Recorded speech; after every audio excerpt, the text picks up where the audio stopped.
शिंदेंना घेऊन काय केलं की मराठी मतं तुम्ही जर मागच्या वेळेस ठाकरे जेव्हा स्वबळावरती लढले होते तेव्हा ठाकरेंना 60% मराठी मतं होती, ती आता साधारण 50%च्या खाली आलेली आहेत. म्हणजे जेव्हा ठाकरे एकत्र येत आहेत तेव्हा ती मतं वाढली पाहिजेत, पण ती ऍक्च्युली खाली आलेली आहेत कारण त्याला फॅक्टर ठरलाय शिंदेंनी ती बरोबर मतं फोडली आणि शिंदेंकडे जे 50-60 माजी नगरसेवक गेले त्यांना ठाकरे निवडणूक कशी लढतात हे त्यांना माहिती होतं. त्यांनी ठाकरेंची यंत्रणा पाहिलेली होती की ठाकरे कुठल्या प्रकारची यंत्रणा राबवतात, कुठल्या प्रकारचं भावनिक आव्हान करतात, कुठं पॉकेट्समध्ये त्यांचं हे आहे. शिंदेंना एक 28-30 जागा मिळाल्या आहेत.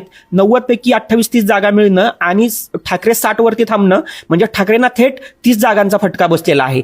त्याच्यामुळे मराठी माणसामध्ये फूट काढून ही भाजपने खूप स्मार्ट खेळ केली की मराठी माणसामध्ये फूट पाडून त्यांनी बरोबर आपल्याकडे त्याच्यासाठी त्यांनी शिंदेंना सोबत ठेवलं. म्हणजे तुम्ही बघा की मीरा भाईंदरमध्ये ते शिंदेच्या विरोधात लढतायत, नवी मुंबईमध्ये ते शिंदेच्या विरोधात लढतायत, पुण्यामध्ये ते शिंदेच्या विरोधात लढतायत, बाहेर ते सगळीकडे शिंदेच्या विरोधात लढतायत.